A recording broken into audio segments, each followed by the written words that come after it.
चलो आज हम लोग क्या पढ़ेंगे? अभी हम लोग देखो क्या पढ़ रहे हैं, राजनीतिक कार्यपालिका पढ़ रहे हैं। पॉलिटिकल एग्जीक्यूटिव में थे हम लोग, तो हम लोग कल तक क्या पढ़े? महाधिवक्ता तक पढ़े, मतलब कि हम लोग राजनीतिक कार्यपालिका पढ़ चुके हैं। अब हमको क्या पढ़ना है? प्रशासनिक कार्यपालिका पढ़ना है हमको, ठीक है। तो डिस्ट्रीब्यूशन आपको याद आ रहा होगा। प्रशासनिक कार्यपालिका को दो विभागों में हमने ब्रेक किया हुआ था। एक सामान्य प्रशासन था, जनरल एडमिनिस्ट्रेशन, और दूसरा था पुलिस एडमिनिस्ट्रेशन, पुलिस प्रशासन था। तो अभी सबसे पहले हम लोग पढ़ेंगे जनरल एडमिनिस्ट्रेशन को। सामान्य प्रशासन के बारे में हम लोग पढ़ने वाले हैं। तो वो फ्लो चार्ट का एक छोटा सा हिस्सा मैं यहाँ पे बना देता हूँ और वहीं से हम लोग इसके बारे में समझना शुरू करेंगे, ठीक है। अभी हम लोग पढ़ने वाले हैं आज सामान्य प्रशासन के बारे में।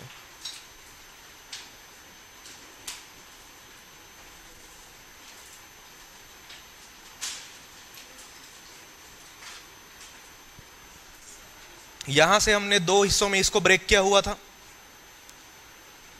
एक हमारे पास में क्या था? सचिवालय था ना।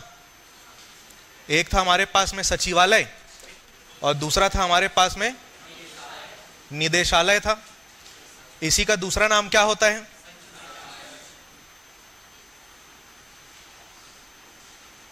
ये होता है दूसरा नाम, ठीक है। इसको लिख लो आप।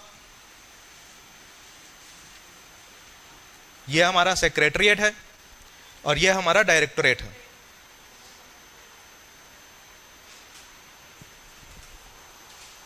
देखो अब डिस्ट्रीब्यूशन आ गया है, तो सबसे पहले वापस हम लोग किसके बारे में पढ़ेंगे? सचिवालय के बारे में पढ़ेंगे। किसके बारे में पढ़ेंगे? सचिवालय के बारे में पढ़ेंगे। और सचिवालय में भी हमने कुछ कुछ ब्रेक किया था क्या? नहीं किए थे ब्रेक इसमें और कुछ? चलो बहुत बढ़िया, यही हमारा आज का पहला टॉपिक बनेगा, सचिवालय, ठीक है। तो सचिवालय को हमने क्या बोला था?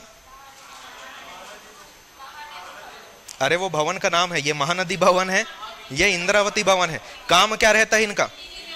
नीति निर्माण का कार्य करने वाली एजेंसी है ये, ठीक है। नीति निर्माण का कार्य करने वाली संस्था है ये। चाहो तो शॉर्ट में आप लिख लीजिए, इनका काम रहता है नीति निर्माण करना। नीति निर्माण करना, एडवाइजरी इंस्टीट्यूशन है ये, परामर्शदात्री संस्था है ये, समझ आया। और उसके बाद में निदेशालय क्या करता है? सचिवालय द्वारा प्रेषित नीतियों, योजनाओं,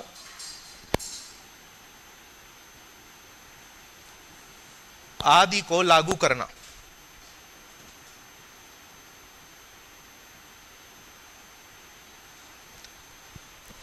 ये दोनों का काम अलग अलग होता है। देखो सचिवालय शब्द की थोड़ा सी व्याख्या को हम लोग समझते हैं। अभी आप लोग संवैधानिक इतिहास पढ़े, संवैधानिक इतिहास पढ़े ना, और उसके बाद में अभी आप क्या पढ़ रहे हो? इंडियन हिस्ट्री पढ़ रहे हो। पढ़े हो, बहुत लोग पहले भी पढ़ चुके होंगे, कुछ लोग अभी आप करंट में ही पढ़ रहे हो। उसमें आप देखे होंगे जब यहाँ पे ब्रिटिश शासन था तो डायरेक्ट वहाँ के किंग या क्वीन आके यहाँ पे शासन करते थे क्या? नहीं, वो अपने अधिकारियों के माध्यम से शासन करते थे पहले। तो वास्तविकता में जब भारत में आज़ादी से पहले जो शासन था वो डायरेक्ट जो है यहाँ का राजा, वहाँ की रानी आके चला रही थी क्या? नहीं, अधिकारियों के माध्यम से होता था। तो ये जो सचिवालय है ना, ये उस जमाने का शब्द है जिस समय जो है सचिवों के माध्यम से सरकार चलाया जाता था। किनके माध्यम से चलाया जाता था? सचिवों के माध्यम से जो है सरकार चलाया जाता था। लेकिन क्या हुआ कि भारत में आज़ादी के बाद में जो पूरी की पूरी शक्ति है वो जनता जो है एक सरकार को दे दी प्रत्यक्ष निर्वाचन के द्वारा में। तो पूरे के पूरे देश को या राज्य चलाने की शक्ति जो है किनके पास में आ गई? उन जनप्रतिनिधि के पास में, ठीक है। तो धीरे धीरे जो है फिर क्या हो गया? राजनीतिक मंत्रालय बन गया। शक्ति का पूरा केंद्र सचिवालय से हटके क्या बन गया? मंत्रालय बन गया। लेकिन क्या होता है कि सचिवालय में बहुत ही अनुभवी लोग रहते हैं। ये लोग नीति निर्माण का कार्य करते हैं, ज़्यादा पढ़े लिखे लोग रहते हैं, ग्राउंड लेवल पे हर एक चीज़ों को समझते हैं कि कहाँ कहाँ पे प्रशासनिक बाधा आएगी, उसको कैसे दूर करना है। राजनीतिक हित अगर ज़्यादा है और साथ ही साथ डेवलपमेंट भी करना है तो कैसे जो है हमको बैलेंस बना के रखना है, पूरा का पूरा आइडिया किनके पास रहता है? इनके पास में रहता है। इसीलिए इसका महत्व आज भी बहुत ही ज़्यादा है। और शायद इसीलिए भी जो है इसको जो है हम लोग पूरा राज्य शासन का सर्वोच्च कार्यालय भी बोलते हैं। राज्य शासन का मस्तिष्क भी इसी को बोला जाता है, हृदय भी इसी को बोला जाता है। किसको? सचिवालय को। समझ आया? अभी लिखेंगे हम सारी बातों को हमको लिखना है। सचिवालय के बारे में पढ़ना शुरू करें। कोई डाउट है? सचिवालय का अगर आप ब्रेक करोगे, अभी तो हिंदी भाषा पढ़े हो ना, क्या होता है? सचिवों का कार्यालय, वही है सचिवालय। पूरे के पूरे क्या रहते हैं यहाँ पे? सचिव रहते हैं। यहाँ के पद सोपानिक व्यवस्था के बारे में भी हम लोग पढ़ेंगे कि मुख्य सचिव के नीचे और कौन कौन से किस नाम के सचिव रहते हैं। सारी चीज़ों को हम लोग पढ़ेंगे, लेकिन सबसे पहले हम लोग क्या करते हैं, सचिवालय के बारे में 2-3 बातों को लिख लेते हैं। ठीक, तो मेन हेडिंग दीजिए आप लोग, क्या देंगे? सचिवालय।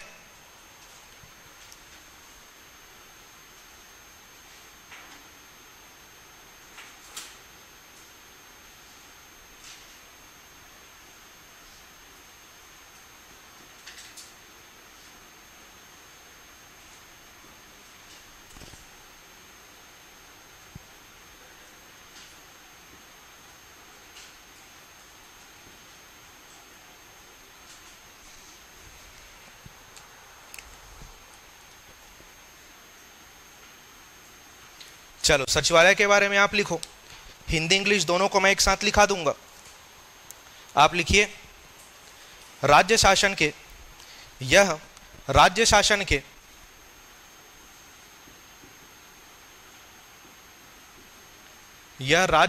के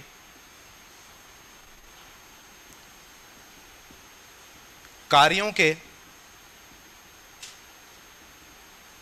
सिद्धांतों का निर्माण करने वाली संस्था है।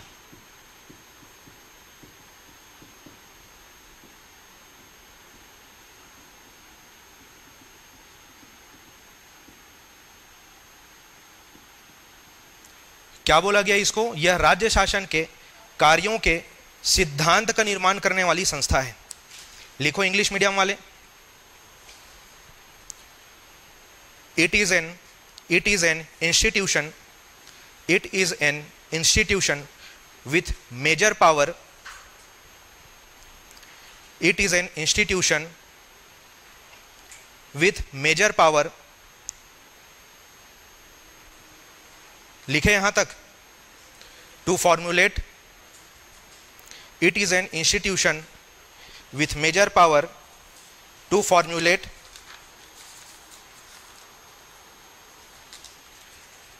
the principles of the functions of the state government. To formulate, पूरा बोलूं क्या शुरू से? बहुत टुकड़े में हो गया नहीं, अभी चेक करना। It is an institution with major powers to formulate the principles of the procedure, the principles of the procedures for the functions of the state government, for the functions of the state government। ये हुआ पहला line. सचिवालय को आप ऐसे समझ सकते हो। दूसरा आप क्या लिखो इसके बारे में? यह राज्य शासन का सर्वोच्च कार्यालय है। यह राज्य शासन का सर्वोच्च कार्यालय है।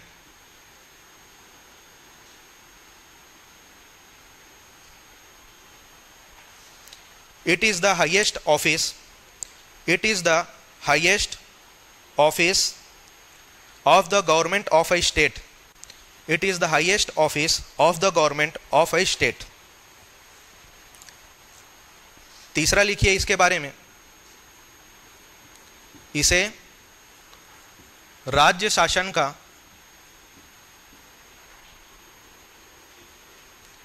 हृदय या मस्तिष्क भी कहा जाता है।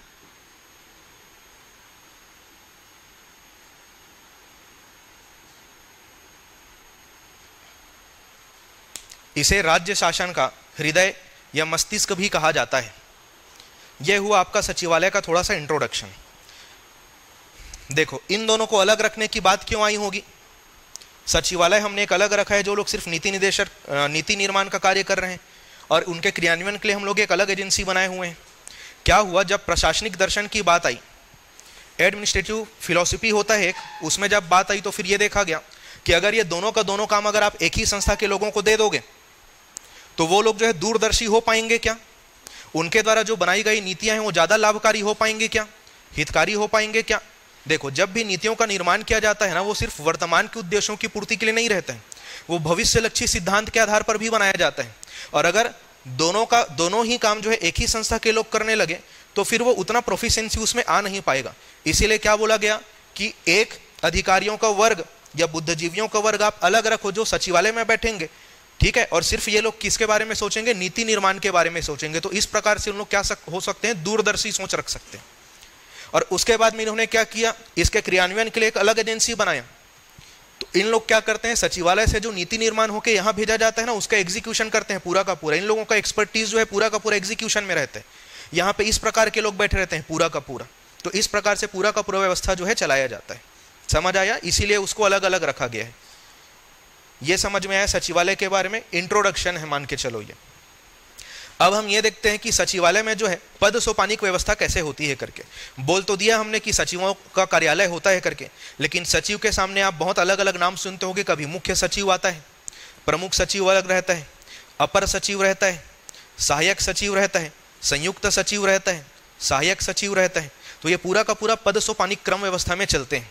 इसको हम लोग देखते हैं कि ऊपर से लेकर नीचे तक किस प्रकार की सचिवों की व्यवस्था बनाई गई है। आप सीधे के सीधे यहीं से आप एरो दे के लिख लो, सचिवालय की पद सोपानिक व्यवस्था।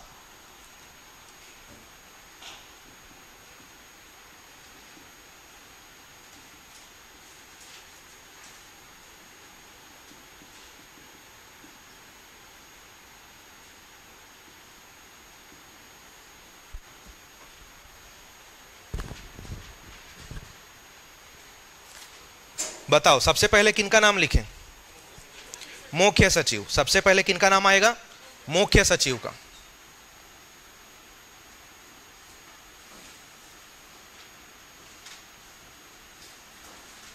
मुख्य सचिव, चीफ सेक्रेटरी। इनके नीचे कौन होते हैं, अतिरिक्त मुख्य सचिव। इनकी सहायता के लिए कौन होते हैं, अतिरिक्त मुख्य सचिव।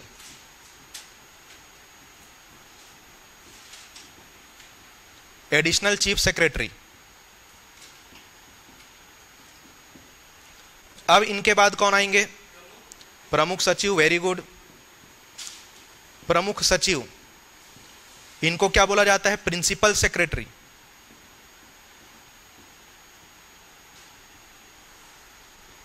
आ गए प्रमुख सचिव तक। अब इनके बाद कौन आएंगे, सचिव आएंगे इनके बाद।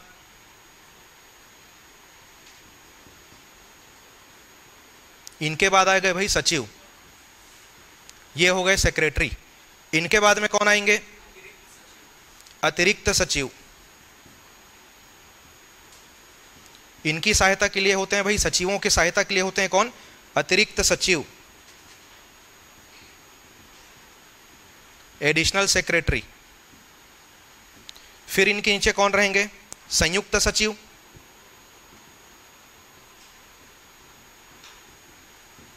इनके नीचे रहते हैं संयुक्त सचिव, जॉइंट सेक्रेटरी। इनके बाद आएंगे कौन, उप सचिव। इनके बाद कौन आएंगे, उप सचिव, डेप्यूटी सेक्रेटरी। इनके नीचे और कौन आ जाते हैं, अवर सचिव। ठीक है, अवर सचिव इनको बोला जाता है।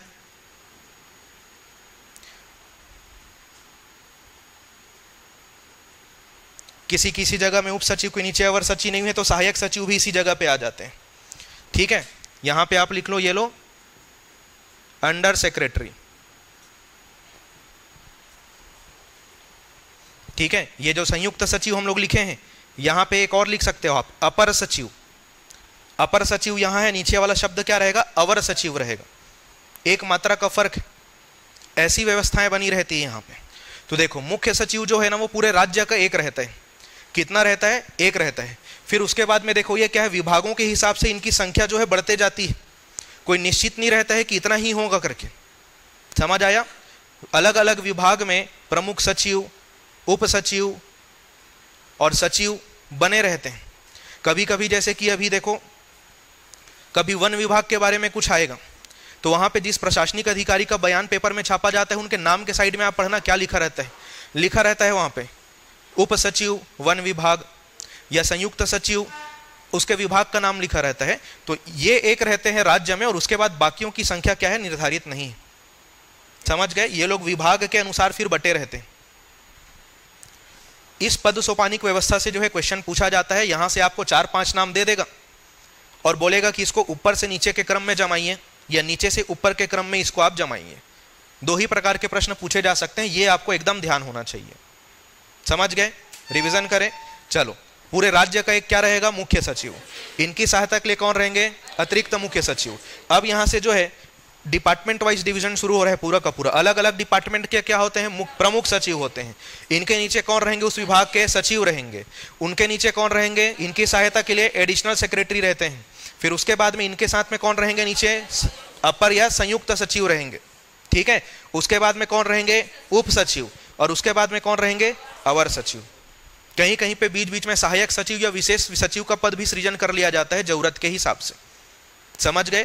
तो सचिवालय के अंदर में ये पद सोपानिक व्यवस्था बनी रहती है। ये क्रम आपको याद रखना है, ये तो कॉन्सेप्ट है।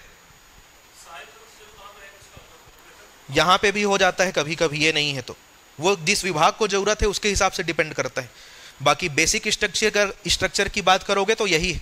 इस शब्द को भी हटा सकते हो थोड़ी देर के लिए, बेसिक स्ट्रक्चर आपका इतना है बस।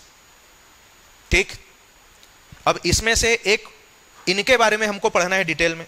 किनके बारे में, मुख्य सचिव के बारे में, चीफ सेक्रेटरी के बारे में। किनके पद के साथ में क्या खास बातें हैं, क्या क्या इनकी कार्य एवं शक्तियां हैं, नियुक्ति कौन करते हैं, कार्यकाल कितने वर्ष का होता है, इन सब के बारे में। जैसा हमने राज्यपाल के पद के साथ में डिस्कशन किया था, मुख्यमंत्री के पद के साथ में हमने डिस्कशन किया था, वैसे ही एक बहुत ही महत्वपूर्ण पद क्या होता है, मुख्य सचिव का पद। तो चलिए इसको लिख लिए आप, नहीं लिखे हो क्या अभी तक? तो टॉपिक डालिए आप, अगला डालिए मुख्य सचिव। ये हमारा मेन टॉपिक रहेगा आज का, और डिस्कशन का जो ज्यादा टाइम हमारा लगना है वो मुख्य सचिव में ही लगना है। ठीक है, क्योंकि बहुत बड़ा जिम्मेदारी वाला पद है ये। क्या क्या तथ्य जानते हो आप मुख्य सचिव के बारे में? कुछ एक आध तथ्य बता सकते हो आप मुख्य सचिव जी के बारे में? चलो नाम ही बता दो अभी, हमारे मुख्य सचिव कौन है? श्री अमिताभ जैन जी। चलो मुख्य सचिव के बारे में लिखना शुरू करते हैं।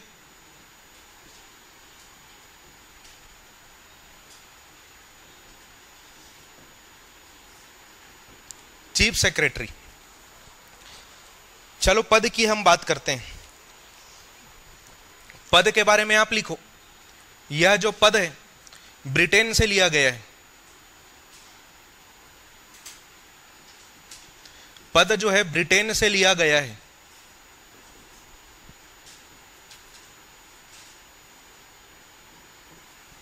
ठीक है, यह पहला पॉइंट हुआ। दूसरा हम लोग बात करें कि इस पद का सृजन किन्होंने किया था।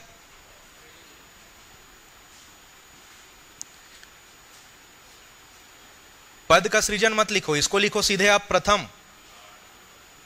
प्रथम मतलब भारत के। ठीक है, भारत के प्रथम मुख्य सचिव की अगर आप बात करोगे तो नाम क्या है उनका,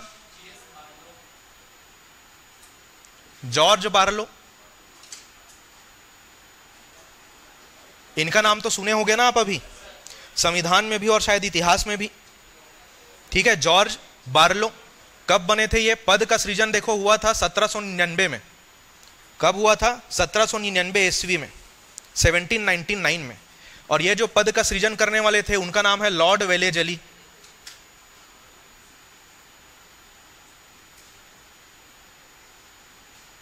लॉर्ड वेलेजली। अभी तो पढ़ रहे होगे आप इनके बारे में, है ना? लॉर्ड वेलेजली, इन्हीं के शासनकाल में जो है इस पद का सृजन किया गया था मुख्य सचिव का। लेकिन फिर क्या हुआ देखिए, उस समय प्रांतीय व्यवस्था थी, अलग अलग प्रांतों में बटा हुआ था।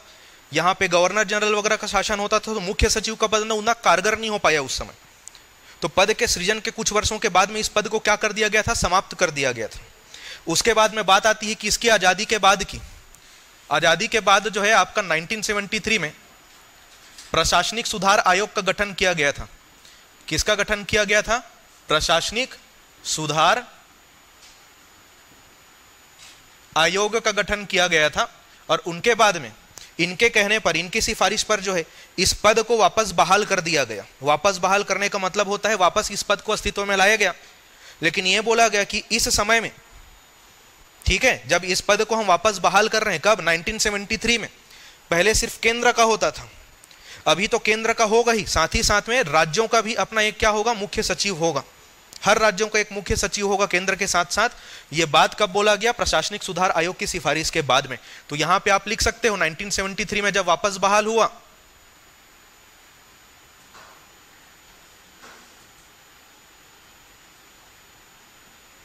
तो यह बोला गया कि केंद्र के साथ साथ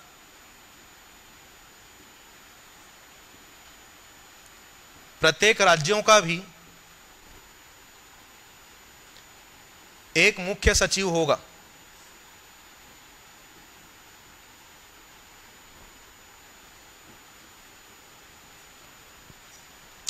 ये लो, ऐसे आया ये पद। तो यहां से आपके लिए इंपॉर्टेंट चीजें क्या क्या है? पद की बात करोगे तो कहां से लिया गया है? ब्रिटेन से। भारत के प्रथम मुख्य सचिव की बात करोगे तो कौन थे वो? George Borlaug. ठीक है, कब बने जॉर्ज बार्लो जो है? 1799 में इस पद का सृजन किया गया था। किनके काल में? लॉर्ड वेलेजली के काल में किया गया था। उसके बाद में कुछ समय तक ये चला, ज्यादा प्रभावी नहीं था, तो क्या कर दिया गया? इस पद को समाप्त। वापस कब बहाल हुआ आपका? आजादी के बाद 1973 में। ठीक है, प्रशासनिक सुधार आयोग का गठन किया गया था। और उस समय क्या बोला गया कि केंद्र का तो एक होगा ही, हर एक राज्यों का भी अपना एक क्या होगा? मुख्य सचिव होगा। उस प्रकार से अभी तक ये पद अब चलते आ रहे हैं। ठीक है, बहुत ही इंपॉर्टेंट पद हो गया है। अब क्या डिस्कस करें हम लोग? क्या डिस्कस करें? चलो नियुक्ति के बारे में पढ़ लें।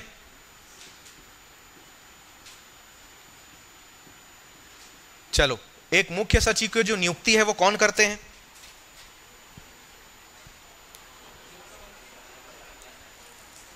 बताओ।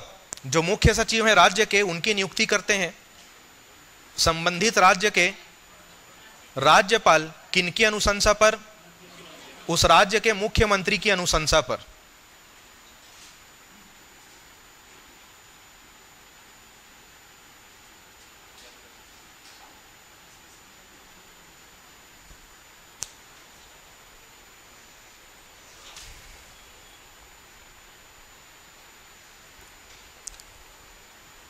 याद रखना इसको। इनका अपॉइंटमेंट किनके द्वारा किया जा रहा है? राज्यपाल के द्वारा। लेकिन रिकमेंडेशन कहां से आ रहे हैं? ठीक। अब हम लोग बात करते हैं पदावधि, मतलब कि कार्यकाल के बारे में। तो इनके पदावधि के बारे में कोई वर्णन नहीं है कि कितने वर्ष का होगा करके। ठीक है, कि इनका जो कार्यकाल है यहां से 5 वर्ष तक का होगा, 3 साल तक का होगा, ऐसा कहीं पे भी कोई वर्णन नहीं किया गया है। समझ आया? साथ ही साथ में इनके कार्य एवं शक्तियों के बारे में भी संविधान में कहीं पर भी नहीं बताया गया है। तो फिर बात यह आती है कि इन लोगों को अपना कार्य और इनके पास जो पावर है वो कौन इनको देता है? तो हर एक स्टेट गवर्नमेंट के पास में रूल्स ऑफ बिजनेस होता है, एक रूल रेगुलेशन रहता है पूरा का पूरा। ठीक है, उस रूल्स ऑफ बिजनेस से ये जो मुख्य सचिव हैं उनको इनका कार्य और शक्तियां प्राप्त होता है। समझ आया? इस बात को भी बस सुन लो, थोड़ी देर बाद में हम लोग लिखेंगे। ठीक है, जब हम लोग मुख्य सचिव के कार्य एवं शक्तियों के बारे में पढ़ेंगे। अभी हम लोग ये लिखते हैं कि मुख्य सचिव के पद के साथ में क्या क्या खास बातें जुड़ी हुई है।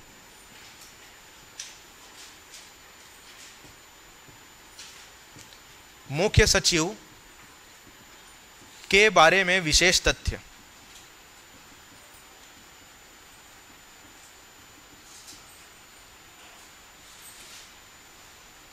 देखो फिर से यहां पे जो एक एक लाइन लिखवा रहा हूं मैं अलग से पद के बारे में कि क्या खास बात है, वही जो है आपका वन लीनियर क्वेश्चन है, मान के चलो। आप समझ गए?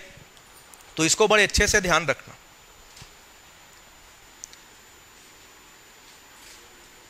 चलो, क्या क्या बोल सकते हो आप इनके बारे में?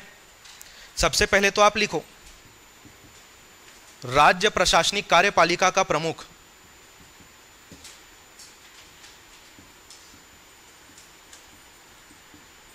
राज्य प्रशासनिक कार्यपालिका का प्रमुख होता है ये। लिखो head of administrative executive of state. यह हुआ पहला खास बात। दूसरा क्या लिखोगे आप, ये किसी भी राज्य शासन के अंदर का क्या होता है, सर्वोच्च अधिकारी होता है। राज्य शासन का सर्वोच्च अधिकारी होते हैं कौन, मुख्य सचिव।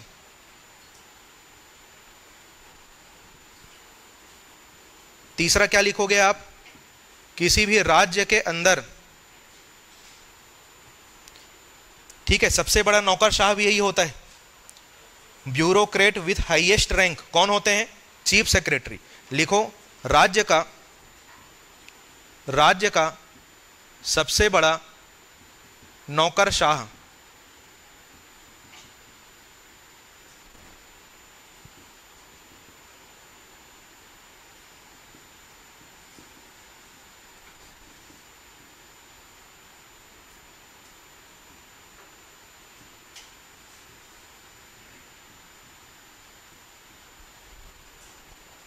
चौथा लिखो आप, सचिवालय का शासकीय प्रधान। सचिवालय का शासकीय प्रधान कौन होते हैं, मुख्य सचिव। लिखो राज्य का सबसे बड़ा लोक सेवक। लोक सेवक की परीक्षा पास करके आए हैं ना लोग, आईएएस का एग्जाम क्लियर करके, ठीक है। तो राज्य के अंतर्गत सबसे बड़ा लोक सेवक किनको बोला जाता है, मुख्य सचिव को बोला जाता है। और एक दो पॉइंट्स हैं। लोक सेवा का सर्वोच्च अधिकारी लिख लिए, वही है जो हमने लिया हुआ है। प्रशासनिक कार्यपालिका का प्रमुख लिख लिए, सब लिख लिए हम लोग इनके बारे में। आपातकालीन मुख्यमंत्री ऐसा कुछ होता ही नहीं है भाई। मैं प्रशासक बोला था, संकटकालीन प्रशासक मैंने बोला था।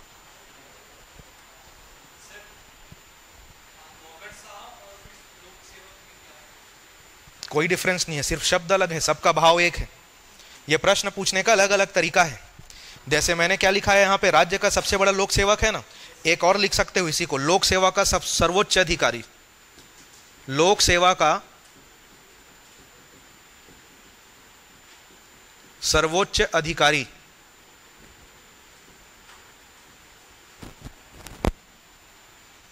ये सब किनको बोला जाता है, मुख्य सचिव को बोला जाता है, ठीक है, मुख्य सचिव को बोला जाता है। चलो वो जो बात है संकटकालीन प्रशासक, उसको भी यहीं पर आप लिख लो।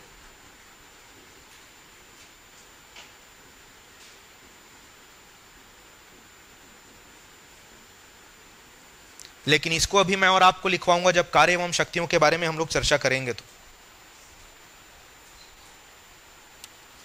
भाव लगभग सबका वही है, एक ही पद की ओर इंगित करता है। बस इसको आपको ध्यान रखना है कि ऐसा ऐसा बोला जाता है। समझ गए? चलो नोट कर लो जल्दी।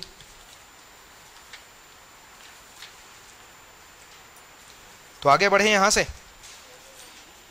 अगला लिखो आप, मुख्य सचिव की कार्य एवं शक्तियां। मुख्य सचिव की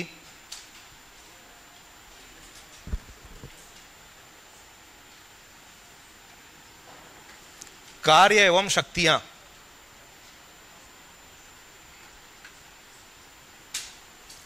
यह है हमारा अगला टॉपिक। बहुत सारे बातें हैं यहां पे डिस्कशन के लिए।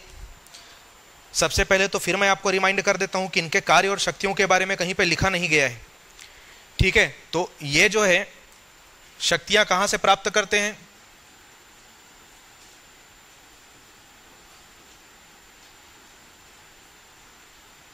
रूल्स ऑफ बिजनेस से। कौन देता है ये शक्ति उनको, स्टेट गवर्नमेंट।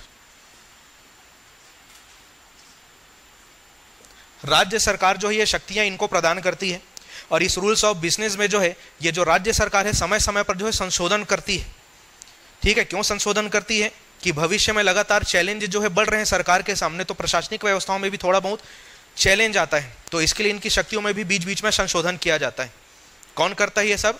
राज्य सरकार करता है। अब यहां से हम लोग लिखना शुरू करते हैं कि जो मुख्य सचिव होता है उनका प्रमुख कार्य क्या क्या होता है करके। तो सबसे पहले तो आप लिखो,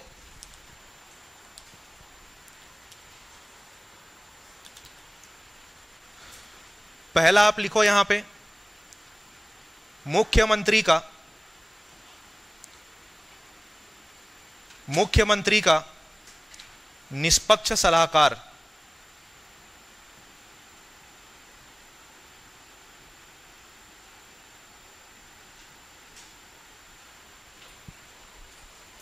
मुख्यमंत्री का क्या होता है? निष्पक्ष सलाहकार होता है। जैसे कि मैंने आपको बताया था कि जब भी कोई मुख्यमंत्री चुनाव जीतता है तो उनको पता रहता है कि मेरे को राज्य के लोगों के हित के लिए इस प्रकार की इन क्षेत्रों की योजनाएं लेकर आनी है करके।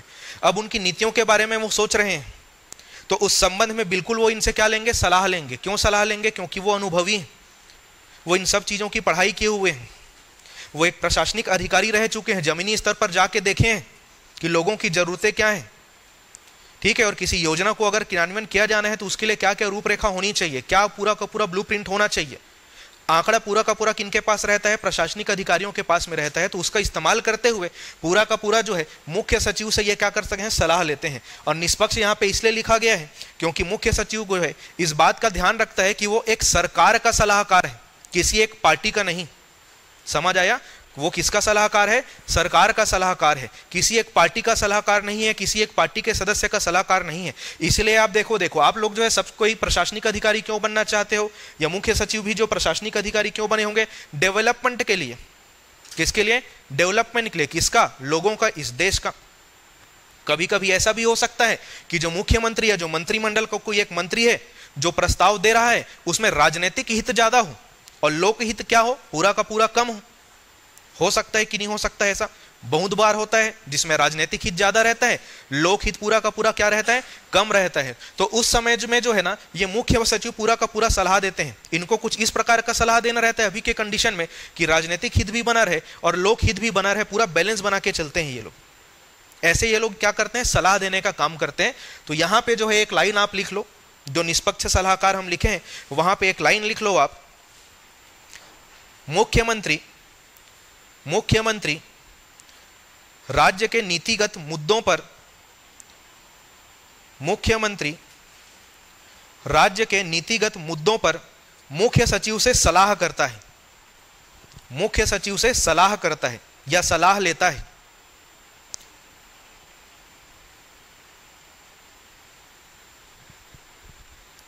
यह हुआ इनका पहला काम, ठीक है। दूसरा देखो, ये जो मुख्यमंत्री हैं अपनी सहायता के लिए पूरा अपने एक टीम बना के रखे हुए हैं जिनको हम लोग क्या बोलते हैं? मंत्रिमंडल। तो ये जो मुख्य सचिव है ना, इनको पूरे मंत्रिमंडल का सचिव भी बोला जाता है, ठीक है। क्या बोला जाता है इनको? मंत्रिमंडल का भी सचिव बोला जाता है। दूसरा आप लिखो यहां पे कि जो मुख्य सचिव हैं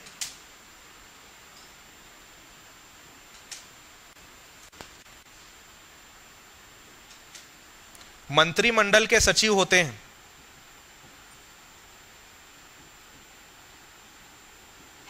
मुख्यमंत्री मंत्रिमंडल के सचिव होते हैं। क्या बोले? मुख्य सचिव मंत्रिमंडल के सचिव होते हैं, ठीक। देखो अब ये क्या है? मंत्रिमंडल के सचिव हैं, तो मान लेते हैं कि किसी एक नीति को, किसी एक योजना के संबंध में क्या हो रहा है? मंत्रिमंडल का बैठक होना है। तो मैं आपको पहले भी बता चुका हूं, जब हम लोग पहले दिन में फ्लो चार्ट में पूरा का पूरा जो ट्रेवल कर रहे थे तो भी मैंने आपको बताया था कि उस मंत्रिमंडल बैठक में जिस योजना या नीति का चर्चा किया जाना है उसका पूरा का पूरा एजेंडा, पूरा का पूरा रूपरेखा कौन तैयार करते हैं? मुख्य सचिव। आगे आप लिखिए, मंत्रिमंडलीय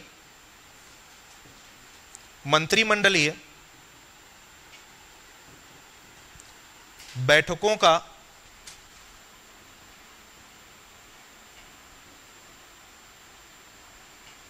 एजेंडा तैयार करते हैं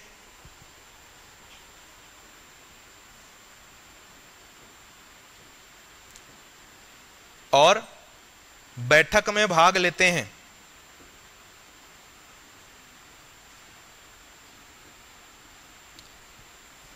देखो, जनसंपर्क में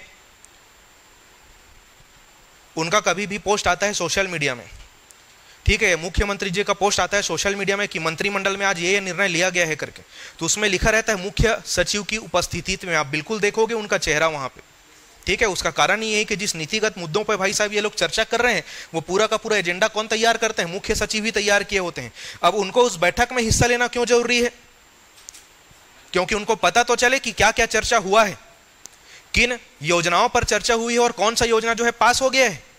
ऐसा भी तो हो सकता है कि मंत्रिमंडल का बैठक चल रहा हो और उस समय निर्णय नहीं आ पाया हो, तो भी इनको रिकॉर्ड रखना पड़ेगा कि किस किस बिंदु के कारण में जो है अभी हमारा फाइनलाइजेशन नहीं हो पाया है, हम लोग इसको फाइनल नहीं कर पाए हैं। और ऐसा भी हो गया कि चलो मंत्रिमंडल का बैठक चल रहा है और कोई योजना या कोई नीति क्या हो गया, फाइनल हो गया। अब फाइनल हो गया है तो इनको क्रियान्वयन करने के लिए आगे का रूपरेखा तैयार करना पड़ेगा कि नहीं करना पड़ेगा? तो वो पूरा रिकॉर्ड रखने का काम कौन करते हैं? मुख्यमंत्री ही करते हैं। एक्चुअल में बैठक में भाग ही इसलिए लेते हैं कि कौन कौन क्या बोल रही है मैं रिकॉर्ड कर सकूं, ताकि आगे उस चीज को फॉरवर्ड किया जा सके। तो आप लिख लो यहां पे, बैठक में भाग लेते हैं तो इनका मेन काम क्या रहता है? एक तो कौन हो गए हमारे सीएम, मुख्यमंत्री, एक कौन होते हैं उसमें कैबिनेट मिनिस्टर्स, और एक कौन होते हैं जो पुल की तरह काम करते हैं, ब्रिज की तरह काम करते हैं, गवर्नर।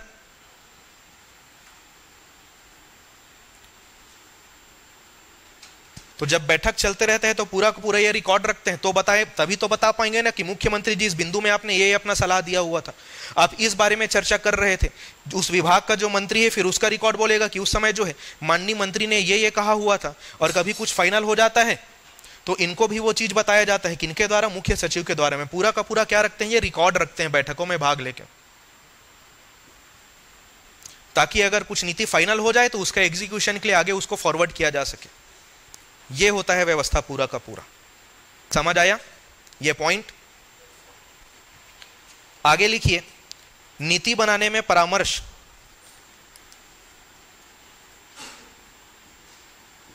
नीति बनाने में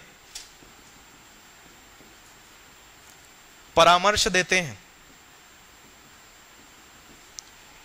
और लिखो इनके बारे में, विभागीय मंत्रियों द्वारा, विभागीय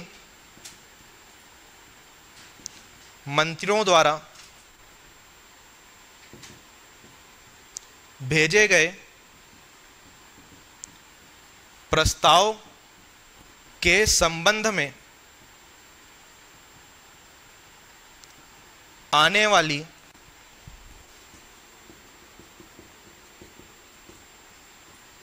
प्रशासनिक अड़चनों के संबंध में या प्रशासनिक अड़चनों के बारे में मुख्यमंत्री को सलाह देते हैं। मुख्यमंत्री को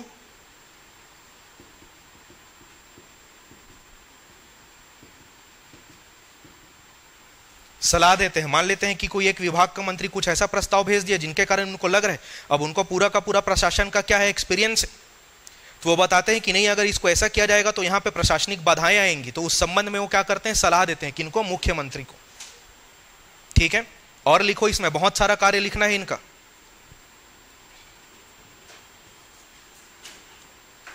अगला पॉइंट इसमें आप ऐड कीजिए,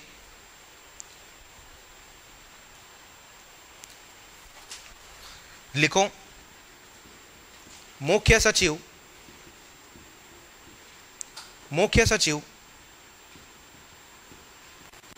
महत्वपूर्ण विभागों के मुखिया होते हैं या प्रधान होते हैं।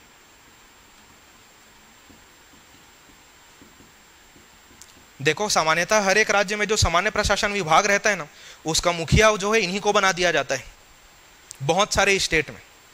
और उसके अलावा जो जो और जरूरी आपका डिपार्टमेंट है उस सब के जो मुखिया है किनको बना दिया जाता है? मुख्य सचिव को बना दिया जाता है। और उसके अलावा साथ में ये भी लिख लो, ऐसे विभागों में भी ये अपना दायित्व निभाते हैं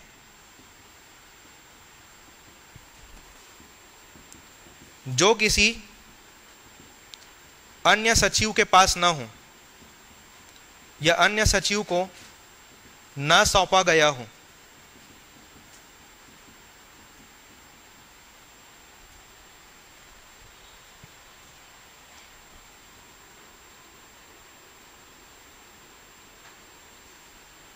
कितना पॉइंट लिख लिए?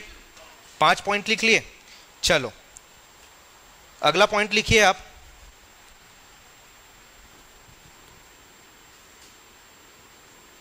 सचिवालय स्तर पर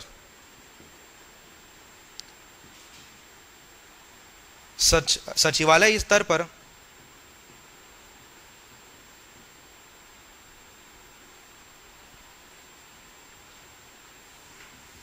अंतर्विभागीय कार्यों का समन्वयन करता है।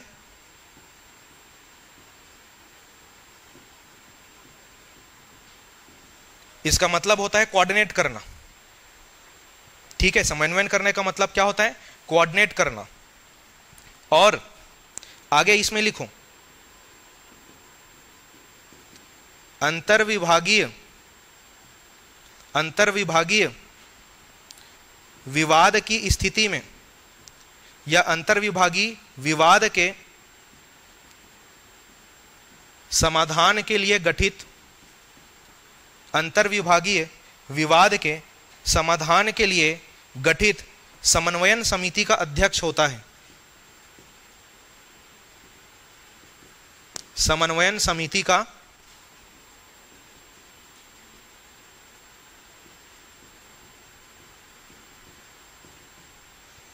अध्यक्ष होता है। नहीं दिख रहा है क्या? लिखो, सचिवालय स्तर पर अंतर्विभागीय कार्यों का समन्वयन करता है और अंतर्विभागीय विवाद के, अगर विवाद हो जाता है उस स्थिति में, उस विवाद के समाधान के लिए क्या गठित किया जाता है? एक समन्वयन समिति गठित किया जाता है। उसका भी अध्यक्ष कौन होता है?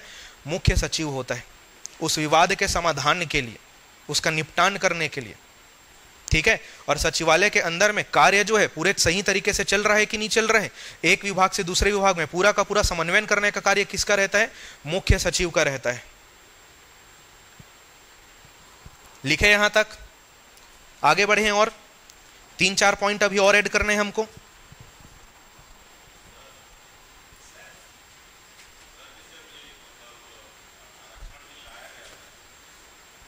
हाँ, आरक्षण बिल लाया गया था, तो बिल्कुल जब भी कोई विधि अधिनियम बनता है तो उस संबंध में भी इनसे सलाह लिया जाता है। उसका कारण यह है कि पूरा का पूरा आंकड़ा मंत्री के पास नहीं रहता है। आंकड़ा किनके पास रहता है? अधिकारियों के पास रहता है, प्रशासन के पास में रहता है। तो जो प्रशासन के पास में आंकड़े रहते हैं, अनुभव रहते हैं, ठीक है, उसको यूज करते हुए ये लोग जो है, जो भी नीति निर्माण या योजना कर रहे हैं, उसको बेहतर बनाने का प्रयास करते हैं। तो आप जो अगर ऐसा पूछना चाह रहे हो कि सर आरक्षण के संबंध में इन्होंने जो है सलाह दिया होगा कि नहीं दिया होगा, तो बिल्कुल दिया गया होगा। लेकिन वो जो सलाह दी है, मैंने आपको बताया ना, उसमें राजनीतिक और लोकहित दोनों को बैलेंस करके दिया गया होगा। बाकी तो जो आरक्षण बिल ला रहे हैं उनको भी पता है कि ये सही नहीं है। गाइड नहीं करते, वो सिर्फ परामर्श देते हैं। बिल्कुल पता रहता है भाई, क्यों नहीं पता रहेगा। और चलो मुख्य सचिव को एक पल के लिए मान लेते हैं कि नहीं ध्यान आया होगा, तो कोर्ट तो कितने बार मना कर चुका है। ये पहली बार थोड़ी ना कि छत्तीसगढ़ राज्य में ये जो है मुद्दा उठा है, ये हर राज्य का मुद्दा है अभी। और कुछ पूछना चाहते हैं? बिल्कुल सलाह देते हैं भाई, कैसे नहीं पता होगा उनको। सरकारी वकील है उनका, सबको पता रहता है। लेकिन मैंने क्या बोला, आंकड़ों के आधार पर परामर्श देते हैं ना। तो आंकड़ा क्या दिया इन्होंने? महाधिवक्ता क्या बोले थे? ओबीसी वाला कुछ इन लोग लेके आए थे ना, आंकड़ों के आधार पर, जनसंख्या के आधार पर हम लोग बात करने करके। तो वो उसी आंकड़ों की मैं बात कर रहा हूं जिससे इन लोग बैलेंस बनाने का काम करते हैं। तो कोशिश जारी है, अभी देखो अभी क्या होता है। उसके बाद फिर वो न्यायपालिका में है, अभी पहुंचेंगे वहां तक भी। यहां तक देखो, सचिवालय स्तर तक लिख लिए। आगे और लिखो एक, ये यहां से मैं इसको डिस्ट्रीब्यूट कर दिया। ये हमारा कंटिन्यू रहेगा इस साइड। आप लिखो वेरी वेरी इंपॉर्टेंट, संकटकालीन प्रशासक। संकटकालीन प्रशासक, और इसको आप स्टार मार्क कर लो। ये क्वेश्चन पूछा जाता है कि एक राज्य का संकटकालीन प्रशासक कौन होता है। ठीक है, कौन होगा? मुख्य सचिव। चलो मान लेते हैं कि संकट आ गए है राज्य में। यहां पे जो है मंत्री परिषद जो है हमारा क्या हो चुका है? मंत्री परिषद क्या हो चुका है? भंग हो चुका है। मान लो राष्ट्रपति शासन लग गया, उस कंडीशन की हम लोग बात कर रहे हैं। अभी किसकी बात कर रहे हैं? प्रेसिडेंट रूल की बात कर रहे हैं। प्रेसिडेंट रूल की बात कर रहे हैं, ठीक है। तो देखो प्रेसिडेंट रूल अगर लगा हुआ है तो इस राज्य का पूरा काम किनके नाम से होगा? इनके नाम से होगा। अब ये खुद करने आएंगे क्या? इन्होंने अपना एक प्रतिनिधि बैठाया हुआ है ना इसके लिए ही तो ये किनको बोलते हैं? संबंधित राज्य के राज्यपाल को बोलते हैं ये। अब ये थोड़ी ना जाएंगे हर जगह संविधान के अनुसार में जो इनके अधीनस्थ अधिकारी हैं उनके माध्यम से क्या करते हैं? प्रशासन को संभालते हैं। अब क्या ये डायरेक्ट डिप्टी कलेक्टर के पास चले जाएंगे क्या? या किसी और सरकारी प्रतिनिधि के पास चले जाएंगे क्या? नहीं। राष्ट्रपति शासन के दौरान राज्यपाल को चलाना है, तो उस स्थिति में राज्यपाल के सलाहकार के रूप में काम करते हैं। ये राज्यपाल के सलाहकार के रूप में काम करते हैं। कौन? Chief secretary. कहने का मतलब सीधा साफ है कि वो जो राज्यपाल है ना, वो मुख्य सचिव के माध्यम से उस राज्य के प्रशासन को चलाएंगे। तब तक, कब तक? जब तक वापस इलेक्शन नहीं हो जाता। लिखो यहां पे, ये लो,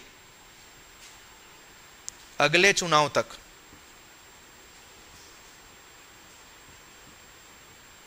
अगले चुनाव तक, ठीक है। यहां पे आप लिख सकते हो आप मुख्य सचिव, लेकिन ये डायरेक्ट नहीं है, यहां से आया हुआ है, लेकिन इन्हीं के माध्यम से चलेगा, क्योंकि सबसे बड़े नौकरशाह कौन है? यही है, ठीक है। शासन का सर्वोच्च अधिकारी कौन है? यही है। इसीलिए इनके माध्यम से चलाया जाता है, और ये खुद अपने अधीनस्थ अधिकारियों के माध्यम से चलाएंगे। पूरे जमीनी स्तर तक पूरा का पूरा डिस्ट्रीब्यूशन रहता है। तो ऐसा होगा ये। चलो अगला लिखो आप।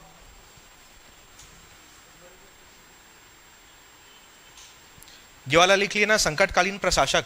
अच्छा, इसमें एक और पॉइंट हमको ऐड करना है। संकटकालीन प्रशासक में एक तो ये प्रेसिडेंट रूल वाला कॉन्सेप्ट हो गया। दूसरा इसमें हम लोग ऐड करते हैं, अगर हमारे राज्य में सूखा की स्थिति आ गई, बाढ़ की स्थिति आ गई, या हमारे राज्य में सांप्रदायिक दंगा फैल गया है, तो इस स्थितियों में आपको पता है कि इसको काउंटर करने के लिए अधिकारियों का ही सहारा लिया जाता है। चाहे आप बाढ़ की बात करो, चाहे सूखा की स्थिति की बात करो, या सांप्रदायिक दंगे की बात करो, तो इस स्थिति में वहां से उबरने के लिए अलग अलग समितियों का गठन किया जाता है। वो सब के सब किनके नेतृत्व में होता है? आपका मुख्य सचिव के नेतृत्व में होता है, ठीक है। इस स्थिति में पूरा का पूरा जो है, इससे उबरने का जो प्रयास है, जो भी समिति का आप गठन करोगे, जो भी चीजों का क्रियान्वयन किया जाना है, वो किनके नेतृत्व में होता है? मुख्य सचिव के नेतृत्व में होता है।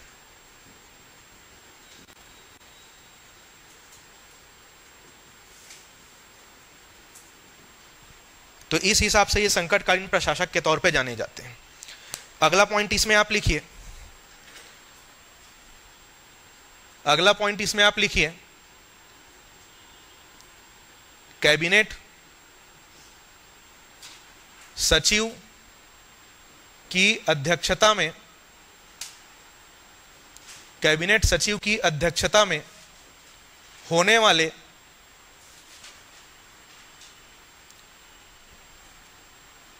मुख्य सचिवों के सम्मेलन में भाग लेना।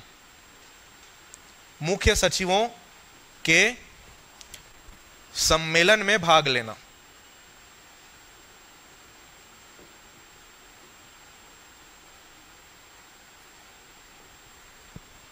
पता है कि नहीं आपको कैबिनेट सचिव किनको बोलते हैं? केंद्रीय मंत्रिमंडल का जो सचिव रहता है उसको डायरेक्ट कैबिनेट सचिव बोला जाता है। क्या बोला जाता है?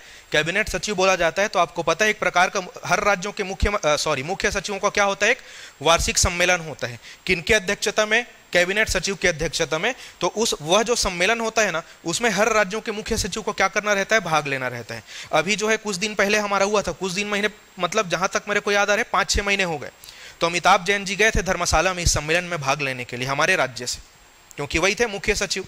तो ये भी इनका काम रहता है। दूसरा, हमने क्षेत्रीय परिषद के बारे में पढ़ा था, पिछले क्लास में पढ़े थे ना। मुख्यमंत्री के बारे में हम लोग क्या लिखे थे कि जब उस राज्य की, देखो अलग अलग क्रम में अलग अलग राज्यों की बारी आती है, तो मुख्यमंत्री जो है क्रमानुसार क्या बनता था? उस क्षेत्रीय परिषद का उपाध्यक्ष बनता था। ठीक उसी प्रकार से क्रमानुसार जो है ना, उस क्षेत्रीय परिषद का सचिव भी बनाया जाता है। समझ आया? हर एक क्रम के अनुसार अलग अलग राज्यों के मुख्य सचिव को उस क्षेत्रीय परिषद का क्या बनाया जाता है, सचिव बनाया जाता है। वह भी इनका एक प्रमुख कार्य है, उसको भी लिखो, उसको भी लिखो। राज्यों के क्रमानुसार, राज्यों के क्रमानुसार या बारी आने पर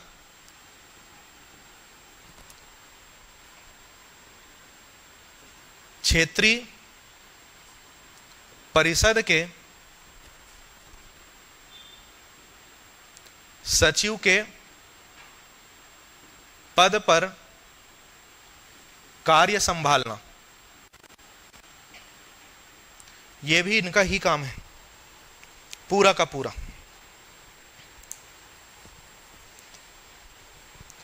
लिख लो इतने को, और एक आध होगा तो मैं देख लेता हूं।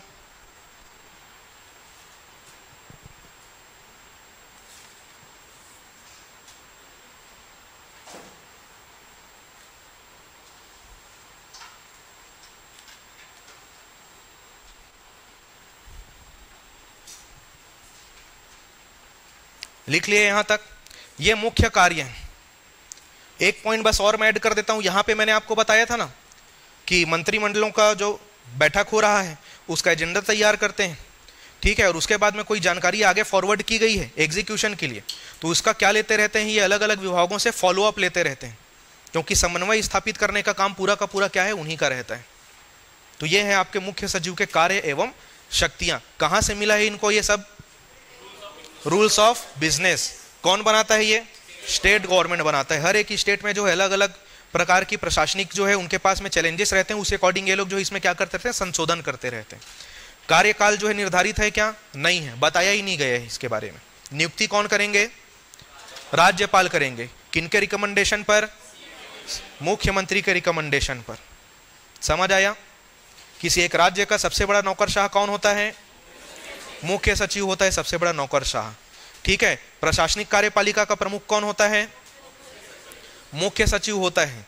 और क्या क्या खास बात है इनके पद के बारे में, लोक सेवा का सर्वोच्च अधिकारी कौन होता है, संकटकालीन प्रशासक कौन होता है। हो गया, बस इतना ही याद करना है आपको। देखो ये जितना आप लिखे हो अलग से विशेष, ये सब अपने आप में 2-2 नंबर का क्वेश्चन है। जब आप इवन अगर आप इस टॉपिक को कॉन्स्टिट्यूशन में पढ़ोगे तो इस एक्सपेक्ट में हम लोग नहीं पढ़ते हैं उसको, पढ़े भी होगे तो ये सिर्फ क्या है, समरी है। वहां पे कॉन्सेप्ट के साथ में आपको डील करना रहता है, तो कॉन्सेप्ट और फैक्ट एक साथ कभी कभी याद रखना मुश्किल हो जाता है। ये सिर्फ क्या है, पूरा का पूरा फैक्चुअल है। हम जो बातें की है वो ना पूरा का पूरा ऊपरी स्तर का है, सुपरफिशियल है। वही हमारा टास्क है कि एक लेवल में अभी आप समझ जाओ, इसके अंदर आप घुसोगे ना तो और बहुत सारे रूल्स और रेगुलेशंस आएंगे। वो आप तब समझना जब उस डिपार्टमेंट का, उस कार्यपालिका का आप हिस्सा हो जाओगे। वो अभी का टास्क नहीं है आपका। आगे बढ़े, अब हम लोग समझ गए। चलो अगला टॉपिक क्या पढ़ेंगे। अभी नीति तो बना लिए ये लोग, ठीक है, नीति तो बना लिए, अब क्रियान्वयन करने का काम इनका है क्या, नहीं है।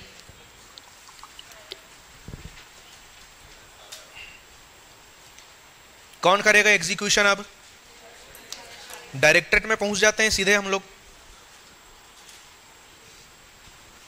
सचिवालय के बारे में एक फैक्ट और याद रखना आप। सचिवालय के बारे में एक मुख्य फैक्ट क्या याद रखोगे आप, सचिवालय के सैद्धांतिक रूप में अगर आप जाओगे, ठीक है, किस रूप में, सैद्धांतिक रूप में आप जाओगे तो इसको सचिवों का कार्यालय बोल सकते हो आप। बोल सकते हो क्या, बोलना ही है। लेकिन व्यवहारिक रूप में अगर आप जाओगे ना तो ये मंत्रियों का कार्यालय रहता है, क्योंकि प्रमुख शक्ति किनके पास में है, अभी प्रत्यक्ष निर्वाचन के बाद में जनप्रतिनिधियों के पास में है ना।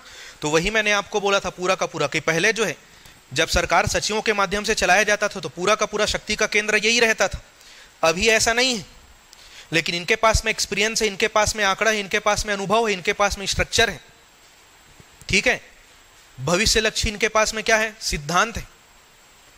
लोक हित में अपना अच्छा इन लोग क्या दे सकते हैं, योगदान दे सकते हैं। इसलिए इन लोग जो है पैरेलल में ऐसे चलते रहते हैं लगातार। तो मंत्रियों का आना जाना भी बहुत ज्यादा होते रहता है वहां पे, इसलिए उसको जो है ना क्या बोल दिया जाता है कि सचिवों के साथ साथ मंत्रियों का भी कार्यालय बोल दिया जाता है।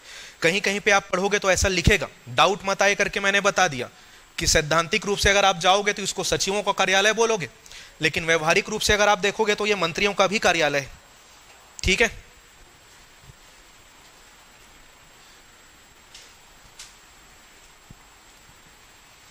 चलो अब हमारे अगले टॉपिक में इसका इतना डिस्कशन है नहीं, वहां पे हमारे लिए सिर्फ जो है पद सोपानिक व्यवस्था है वही इंपॉर्टेंट है। टॉपिक डालिए निदेशालय।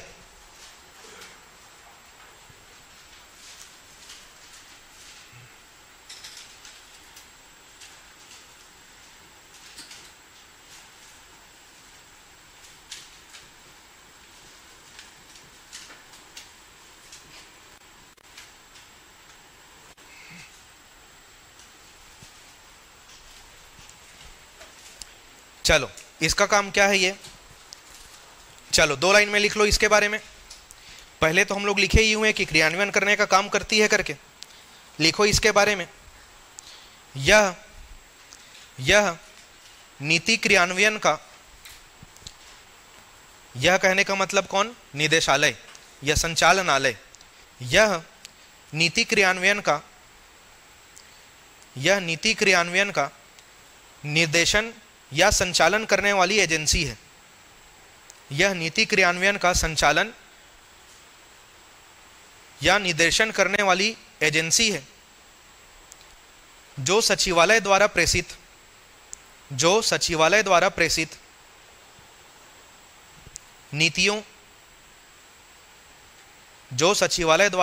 नीतियों, कार्यक्रमों,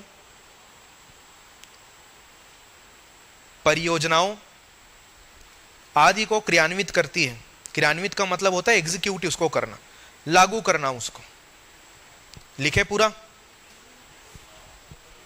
जो सचिवालय द्वारा प्रेषित नीतियों, कार्यक्रमों या योजनाओं आदि को क्रियान्वित करती है, एग्जीक्यूट करती है। अगला पॉइंट लिखिए, निदेशालय सचिवालय की अधीनस्थ संस्था है। निदेशालय सचिवालय की अधीनस्थ संस्था है।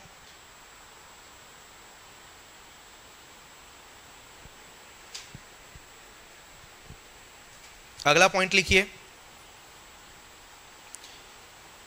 यह एक लाइन इकाई है। यह एक लाइन इकाई है जिसे विशेषज्ञों की इकाई कहा जाता है। यह एक लाइन इकाई है जिसे विशेषज्ञों की इकाई कहा जाता है। परिभाषा तो पता होना चाहिए ना कि आप किसके बारे में पढ़ रहे हो, इसलिए लिखवा देते हैं इसको। चलो पद सोपानिक व्यवस्था की बात करें यहां पे, देखो इसका नाम क्या है यहां पे, डायरेक्टरेट। इसी को और क्या बोलते हैं हम लोग, संचालनालय। और भवन के हिसाब से देखोगे तो क्या बोलेंगे इसको, इंद्रावती भवन।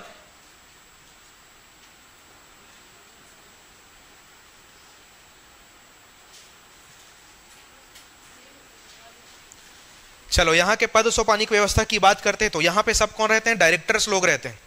कौन कौन रहते हैं यहां पे, डायरेक्टर्स लोग रहते हैं सारे के सारे। तो सबसे टॉप में आप लिखिए संचालक। डायरेक्टर लिखिए यहां पे।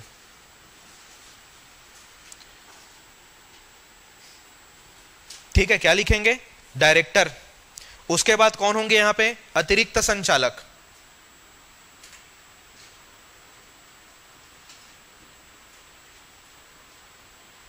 अतिरिक्त संचालक क्या बोलेंगे इनको, एडिशनल डायरेक्टर। फिर इनके बाद में कौन आएंगे, पिछले वाले में चलो सचिव के नीचे से कंपेयर करो, सेम है, बस शब्द बदलना है आपको। बताओ चलो, सचिव के नीचे से मैं बोल रहा हूं, मुख्य सचिव के नीचे से नहीं। देखो सबसे पहले क्या है, संचालक, फिर उसके बाद में क्या है, अतिरिक्त संचालक, और मुख्य सचिव के नीचे क्या लिखे हो आप, ज्वाइंट आया। उसके बाद में क्या आया, डेप्यूटी, और उसके बाद में क्या आएगा, यहां पे आएगा असिस्टेंट। यहां पे क्या आएगा, असिस्टेंट। चलो बताओ अतिरिक्त के नीचे क्या लिखें, संयुक्त संचालक। ये पूरा का पूरा सेम है, सचिव जो लिखे हैं ना पिछले वाले में, बीच में लिखे हैं सचिव, ऊपर में मत देखना, ऊपर में मुख्य सचिव है, वहां के नीचे से कंपेयर करोगे तो पूरा एज इट इज लिखेगा, बस सचिव के बदले क्या करना है आपको, संचालक। तो ये हो गए संयुक्त संचालक, ज्वाइंट डायरेक्टर। फिर नीचे क्या लिखोगे आप, उपसंचालक। उपसंचालक इनको बोला जाता है डेप्यूटी डायरेक्टर। फिर इनके नीचे कौन होते हैं, सहायक संचालक।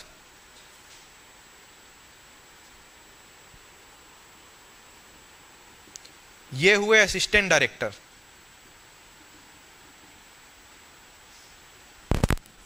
ये पद सोपानिक व्यवस्था एक निदेशालय की। और ये वाला जो पद आप देख रहे हो सहायक संचालक, यहां पे आप सीधे जा सकते हो, सीधी भर्ती होती है, यहां पे सीधी भर्ती होती है, सीजीपीएससी आयोग इसकी परीक्षा कंडक्ट कराता है। ठीक है, आप अभी पंचायती राज में बहुत बार पढ़े होगे कि उसके पास जाना है, सहायक संचालक के पास में, उप संचालक पंचायत के पास में, ये सब वही है। सब नाम यहां पे आपको दिख जाएगा जो आप पिछली कक्षाओं में पढ़े हुए। और जैसा कि मुख्य सचिवों के पद सोपानिक व्यवस्था के बारे में 2 नंबर का क्वेश्चन पूछा जाता है, वैसा ही इनके बारे में भी पूछा जाता है। ये 5 नाम आपको दे देगा और बोलेगा कि चलो आप बताओ कि ऊपर से नीचे तक के पद सोपानिक व्यवस्था का क्रम क्या होगा। नीचे से ऊपर की ओर अगर आप जाओगे तो पद सोपानिक व्यवस्था का क्रम क्या होगा, एक असेंडिंग में पूछता है या तो डिसेंडिंग में पूछता है। तो ये याद रखने का बढ़िया आपका तरीका है कि सबसे पहले क्या आ जाएगा, जैसे यहाँ पे संचालक आया तो इनकी सहायता के लिए क्या रहेंगे, एडिशनल रहेंगे। उनके बाद नीचे कौन रहेंगे, ज्वाइंट रहेंगे। ठीक है, ज्वाइंट रहेंगे, संयुक्त संचालक रहेंगे। फिर उनके बाद में कौन रहेंगे, उप संचालक, डेप्यूटी रहेंगे। और नीचे कौन रहेंगे, सहायक संचालक। ठीक है, बस इतना ही है हमारा सामान्य प्रशासन विभाग अभी पढ़ने के लिए।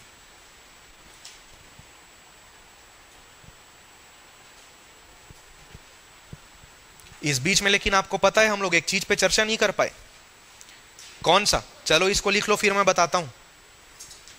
इतना लिख लिए, इतना अगर लिख लिए हो तो थोड़ा सा पेज पलटो, थोड़ा सा पेज पलटो, गो टू लगाओ वहां पे। और हमने तो शुरू में बस चर्चा किया था लेकिन लिख नहीं पाए कि छत्तीसगढ़ के पहले मुख्य सचिव कौन थे और वर्तमान मुख्य सचिव कौन है।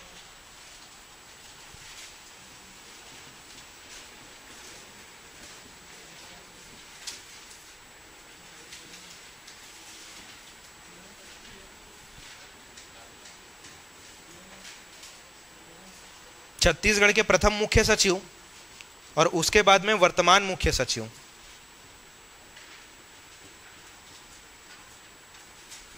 एक पेज पलट लो और ये लिखो आप, वर्तमान मुख्य सचिव कौन है, श्री अमिताभ जैन जी।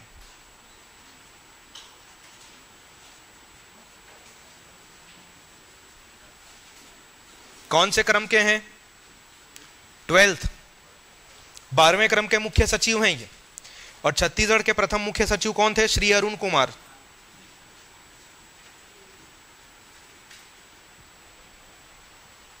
चलो ये पीछे जाके आप लिख लेना।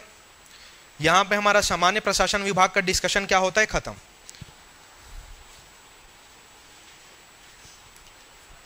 लिख लिए इतने को। चलो आगे बढ़ते हैं, इन दोनों को समराइज करके हम लोग एक चीज लिखेंगे यहां पे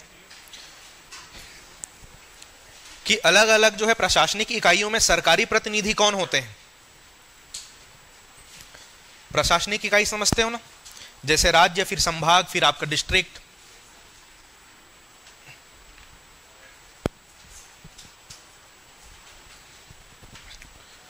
देखो ये एक मैप से हम लोग पहले समझ लेते हैं, फिर साइड में इसका एक हम लोग और डायग्राम बनाएंगे।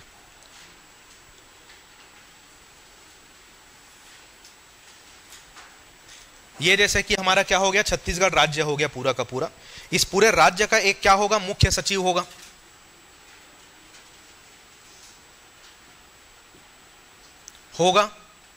ये पूरे राज्य का मुख्य सचिव है। ठीक है, तो पद की संख्या क्या होगी, 1।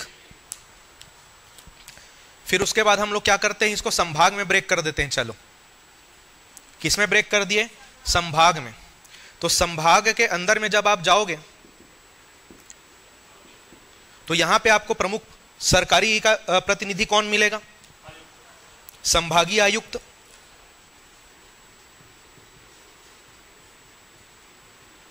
संभागीय आयुक्त आपको यहां पे मिलेंगे, डिविजनल कमिश्नर बोला जाता है इनको। देखो अब ये संभाग ही सिर्फ एक इकाई होती है क्या? ये खुद किस में बटा होता है? डिस्ट्रिक्ट्स में। तो संभाग को और तोड़ दो आप। चलो हम लोग मान लेते हैं कि ये जो बॉक्स मैंने बनाया है संभाग के अंदर का क्या है? जिला है। ये क्या है? संभाग के अंदर का जिला। तो जिले में कौन रहेगा?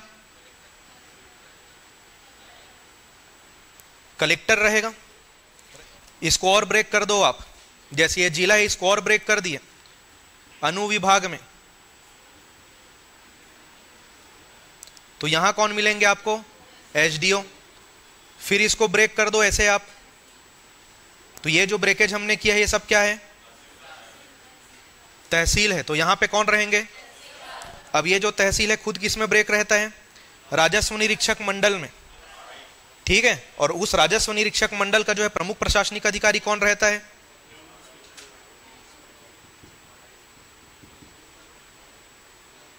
राजस्व निरीक्षक मंडल का प्रमुख अधिकारी कौन रहता है? रेवेन्यू इंस्पेक्टर रहता है कि नहीं रहता है? फिर उसके बाद में और किस में टूटा रहता है? पटवारी हल्के में टूटा रहता है। वहां का सरकारी प्रतिनिधि कौन है? पटवारी। समझ आया? तो ऐसे बटा रहता है पूरा का पूरा सिस्टम।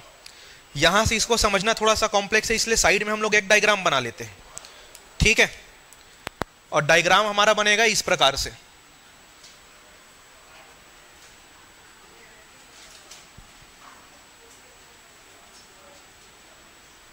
ये एक ट्रायंगल है, नंबर ऑफ बॉक्सेस आप इसमें बनाओ। 7 बॉक्स बना लो इसमें।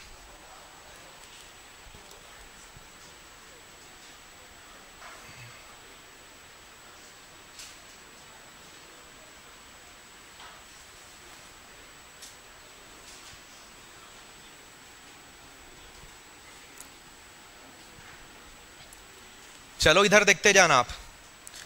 यहां पे कौन रहेंगे? मुख्य सचिव, चीफ सेक्रेटरी यहां पे रहेंगे। संख्या क्या होगी इनकी? 1। उसके बाद जो है ये राज्य जो है किसमें बटा हुआ है आपका? संभागों में बटा हुआ है। बटा हुआ है कि नहीं? तो यहां पे कौन रहेंगे? संभागीय आयुक्त।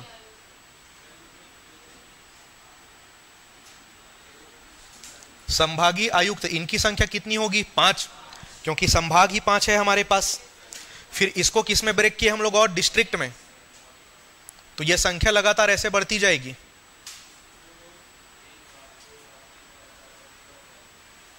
यहां पे कौन रहेंगे? जिला कलेक्टर। अभी कितना कर लोगे इसको? 33। जितने जिले हैं उतने कलेक्टर।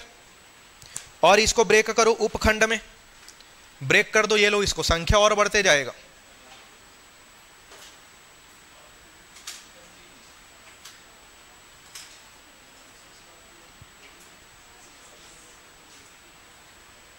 ये लो, इसको लिख लो उपखंड, सब डिवीजन।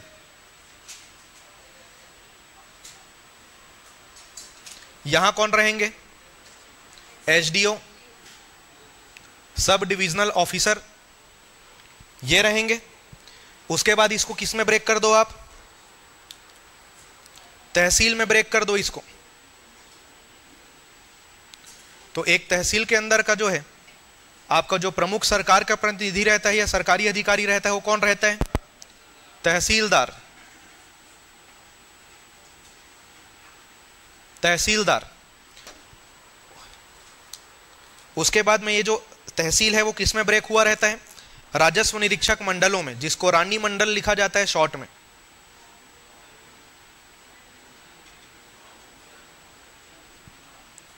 यहां कौन रहेंगे? Revenue inspector.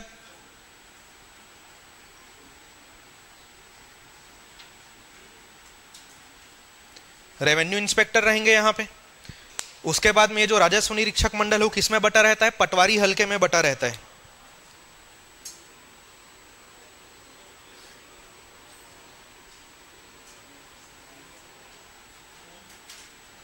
तो यहां पे कौन रहता है भाई? पटवारी। ये व्यवस्थाएं रहती है यहां पे, ऐसी इकाइयां बटी हुई है यहां पे प्रशासन के लिए। और हर एक इकाई में सरकारी प्रतिनिधि कौन होते हैं ये ब्यौरा आपके साइड में यहां पे लिखा हुआ है। नहीं लिखा मैंने वो, पटवारी तक ही लिखो। पटवारी क्या है भाई, आपका प्रॉपर भर्ती होता है, स्थायी पद है। कोटवार का लिख लिए सब, इसको बढ़े आगे। ये हमारा जो है सामान्य प्रशासन विभाग यहाँ पे खत्म हुआ। इसको थोड़ा सा रिवीजन करके आना, जितना बस अभी मैंने लिखवाया है ना, बस उतना ही आप समझो, ठीक है, उतना ही आप समझो, एकदम डीप में अभी आप मत घुसना, क्योंकि उतना डिमांड नहीं है अभी इसका। और बाकी इससे रिलेटेड जो आपके डीप नॉलेज का उसके कॉन्सेप्ट का डिमांड है वो कॉन्स्टिट्यूशन से पूरा हो जाएगा, ठीक है। जैसे राज्यपाल के संबंध में क्वेश्चन आता है, दो प्रकार का आता है, एक आप देखोगे प्रॉपर संविधान के कॉन्सेप्ट में आता है, दूसरे उनके जो है एग्जीक्यूशन के बारे में आता है। तो वो सब क्वेश्चन आपका रहता है इधर से, उसको इसका हिस्सा आप मान सकते हो।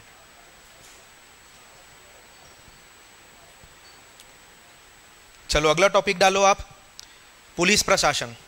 यहां का पद सोपानिक व्यवस्था और गृह मंत्रियों का नाम मैं आपको लिखवा देता हूं कि पुलिस विभाग में कैसे पद सोपानिक व्यवस्था यहां पे है करके, जैसे इसके बारे में हमने देखा। और फिर पुलिस प्रशासन को पढ़ना हम लोग शुरू करेंगे कल।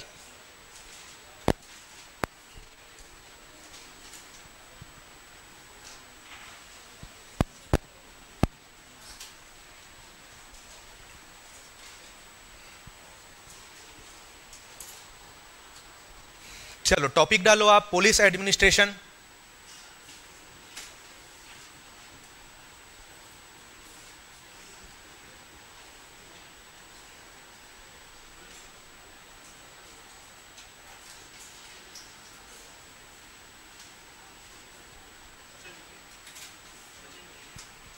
पुलिस प्रशासन, इसके बारे में हम लोग पढ़ते हैं, ठीक है। वैसे प्रशासनिक व्यवस्था के बारे में तो हम लोग कल पढ़ेंगे, इसके संबंध में जो स्टैटिक फैक्ट्स हैं उसको हम लोग पढ़ लेते हैं।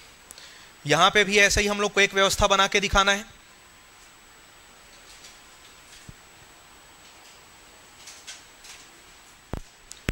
सात बॉक्स में इसको ब्रेक कर लो ऐसे।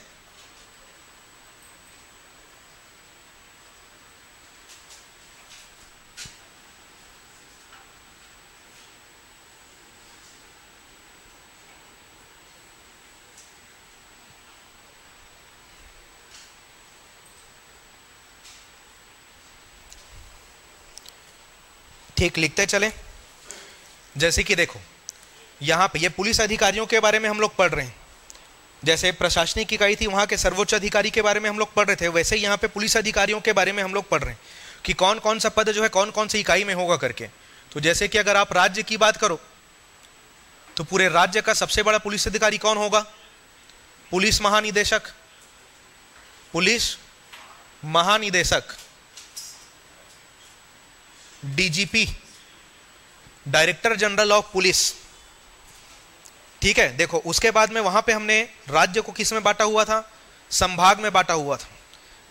तो पुलिस प्रशासन में जो है राज्य के बाद में वो अलग अलग पुलिस रेंज में बटा होता है। वो बात अलग है कि रेंज का संख्या भी कितना है? 5, लेकिन राज्य के नीचे क्या आएगा? रेंज। और रेंज में प्रमुख पुलिस अधिकारी कौन रहते हैं? पुलिस महानिरीक्षक। पुलिस महानिरीक्षक,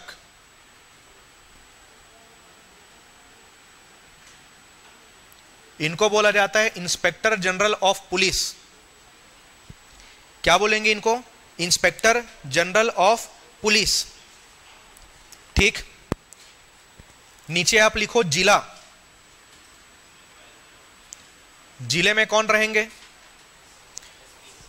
एसपी, सुपरिटेंडेंट ऑफ पुलिस, जिला पुलिस अधीक्षक। एसपी का हिंदी आप लिखिए जिला पुलिस अधीक्षक। जिला के बाद में किस में आ जाएंगे हम लोग? अनुविभाग में। लिखें आगे, जिला के बाद में लिखो आप अनुविभाग, और अनुविभाग में आप लिखना डीएसपी। डीएसपी,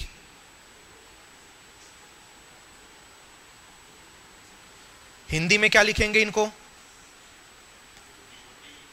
जिला उप पुलिस अधीक्षक बोलते हैं शायद। हाँ, जिला उप पुलिस अधीक्षक। हिंदी का नाम बड़ा खतरनाक है यार इसका, जिला उप पुलिस अधीक्षक।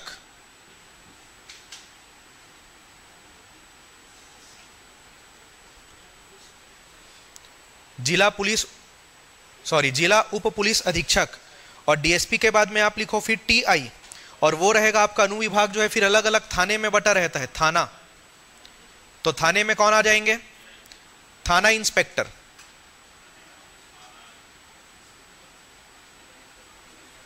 टीआई जिनको हम लोग बोलते हैं, ठीक है, क्या बोलते हैं इनको? टीआई। उसके बाद ये किस में बटा होगा? उप थाना। और यहां पे कौन रहते हैं? SI, sub inspector. अभी अभी तो एग्जाम हुआ, ये लोग कहां रहते हैं? उप थाना में पदस्थ रहते हैं।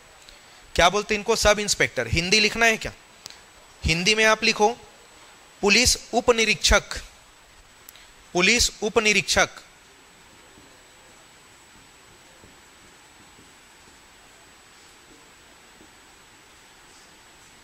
सब इंस्पेक्टर, इनको बोलते हैं थाना प्रभारी।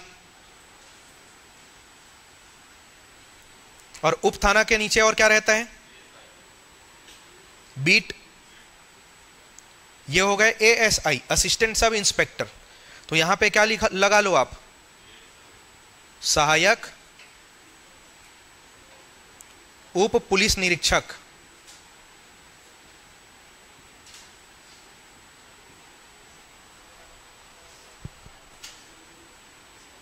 ये ऐसे रहेगा, सहायक पुलिस उप निरीक्षक, सहायक पुलिस उप निरीक्षक। उसके नीचे रहता है, अच्छा सॉरी, चौकी रहेगा, इसको कर लो भाई आप पुलिस चौकी। उसके बाद आता है बीट,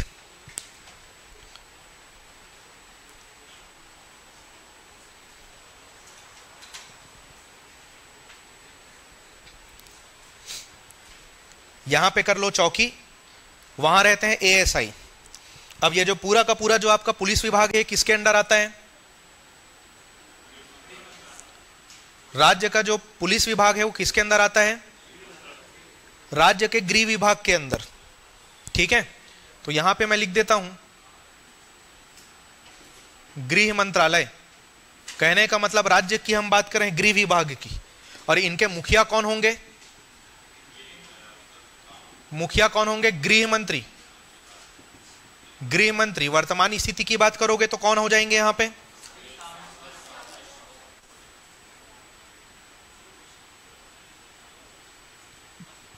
श्री ताम्रध्वज साहू जी।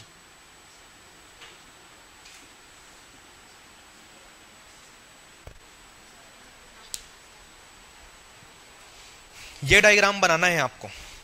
चलो, गृह मंत्री की बात निकली है तो अभी लिख लें पूरा का पूरा की छत्तीसगढ़ में अब तक कौन कौन हो गए हैं गृह मंत्री। लिखना शुरू करें। साइड में टॉपिक दे दो आप, साइड में टॉपिक दे दो, छत्तीसगढ़ में अब तक हुए गृह मंत्री।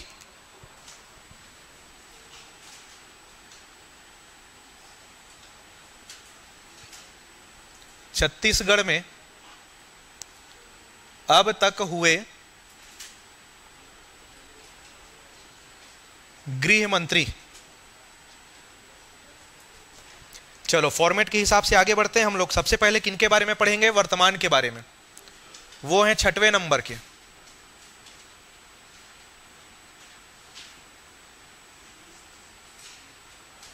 ठीक है। नाम क्या है उनका? अभी अभी लिखा हमने, श्री ताम्रध्वज साहू जी। लिखिए श्री ताम्रध्वज साहू, ठीक है। छत्तीसगढ़ के पहले गृह मंत्री कौन थे बताओ? स्वर्गीय नंद कुमार पटेल जी। स्वर्गीय नंद कुमार पटेल जी। देखो उसके बाद में जो है, जब दोबारा चुनाव हुआ तो किनकी सरकार आ गई थी? भारतीय जनता पार्टी की सरकार आई। कांग्रेस था पहले, उसके बाद भारतीय जनता पार्टी आ गई। तो उस समय बने गृह मंत्री श्री बृजमोहन अग्रवाल जी। श्री बृजमोहन अग्रवाल। उसके बाद में तीसरे नंबर में लिखो श्री राम विचार नेताम। श्री राम विचार नेताम। चौथे नंबर में लिखिए श्री ननकी राम कंवर। श्री ननकी राम कंवर।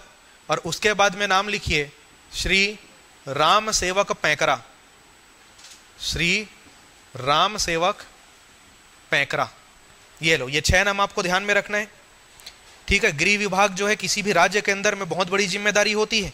तो ऐसा क्वेश्चन पूछा जा सकता है कि निम्न, आपको 4 नाम दे देगा और बोलेगा कि निम्न में से कौन ऐसे हैं जो अब तक छत्तीसगढ़ के गृह मंत्री नहीं हुए हैं, या 5-6 नाम दे दिए और चुनने बोलेगा कि आप बताओ इनमें से कौन कौन वो व्यक्ति हैं जो अब तक वर्तमान स्थिति में छत्तीसगढ़ के गृह मंत्री का पदभार संभाल चुके हैं। ऐसे प्रश्नों को बनाने के लिए बस आपको ये नाम याद रखने की रिक्वायरमेंट होती है। अन्यथा पूरा का पूरा अगर आप देखोगे सबसे महत्वपूर्ण कौन है, तो जो वर्तमान है वो, ठीक है, जो वर्तमान है वो, और उसके बाद में जो प्रथम है वो, क्योंकि ये परमानेंट स्टैटिक फैक्ट बनता है। पहले तो पहले ही रहेंगे ना, चाहे ये क्रम 6 से बढ़ के 100वें तक चले जाए, पहला व्यक्ति तो पहला ही रहेगा। इसलिए नाम सब इंपॉर्टेंट है, आपको याद रखना, ठीक। और 2-3 फैक्ट लिख लें।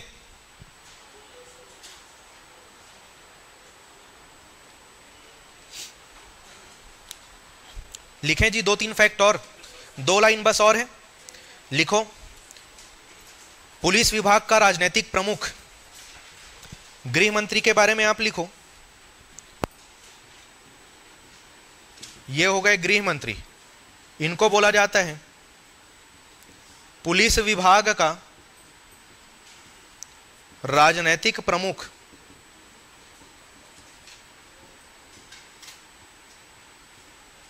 पुलिस विभाग का राजनीतिक प्रमुख किनको बोला जाता है? गृह मंत्री को।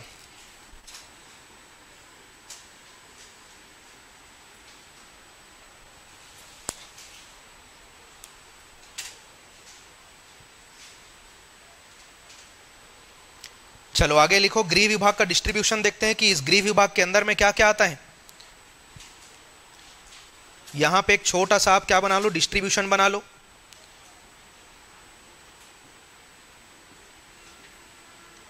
ये हो गया हमारा गृह विभाग। इसके अंडर में क्या क्या आएगा इसके बारे में चलो हम लोग लिख लेते हैं, और इन्हीं के बारे में हम लोग कल पढ़ना शुरू करेंगे। गृह विभाग के अंडर में सबसे पहले क्या आ जाएगा? पुलिस विभाग। पहला क्या आएगा? पुलिस विभाग। दूसरा क्या आ जाएगा इसी के अंडर में?